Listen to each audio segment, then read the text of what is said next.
Dalam debat Capres yang digelar Minggu 7 Januari 2024, sejumlah respon unik dari masing-masing calon presiden yang berdebat menarik perhatian. Berawal dari Capres nomor urut 2, Prabowo Subianto yang mendapatkan pertanyaan seputar hubungan internasional. Prabowo kemudian mendapat respon dari Capres Anies Baswedan yang menurutnya hanya omong-omong saja. Kalau benar masuk akal, saya setuju.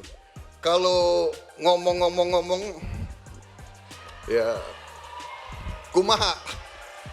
Ya, jadi leadership, apakah negara, apakah perorangan, tapi terutama juga negara, harus dengan contoh ingarso sung telodo. Kita mau mimpin, kita mau bawa agenda, kita mau cerita itu cerita, omon, ya. Tak bisa. Kenapa negara-negara selatan sekarang melihat ke Indonesia? Karena kita berhasil membangun ekonomi kita. Jadi tidak hanya omon, kerjanya omon saja, nggak bisa, tidak bisa. Baik.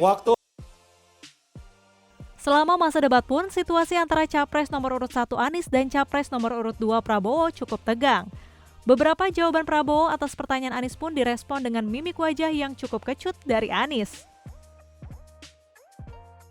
Nah, saudara bicara etik, ya kan, saya tuh keberatan karena saya menilai, maaf ya, karena Anda desak saya terus terang aja saya menilai Anda tidak pantas bicara soal etik. Itu saja. Saya merasa bahwa Anda itu posturing, ya, Anda tuh menyesatkan. Itu aja, ya. Saya boleh berpendapat kan? Saya menilai Anda tidak berhak bicara soal etik karena Anda memberi contoh yang tidak baik soal etik. Hingga Capres Ganjar Pranowo pun akhirnya merasa posisinya tepat karena berada di tengah antara Prabowo dan Anies untuk mendinginkan suasana debat saat itu. Terima kasih. Mudah-mudahan saya didudukan di tengah memang agak mendinginkan dua kawan saya kiri kanan.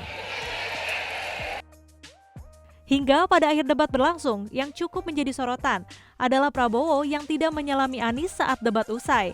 Prabowo pun terlanjur dihampiri para petinggi partai politik lain yang mendukungnya.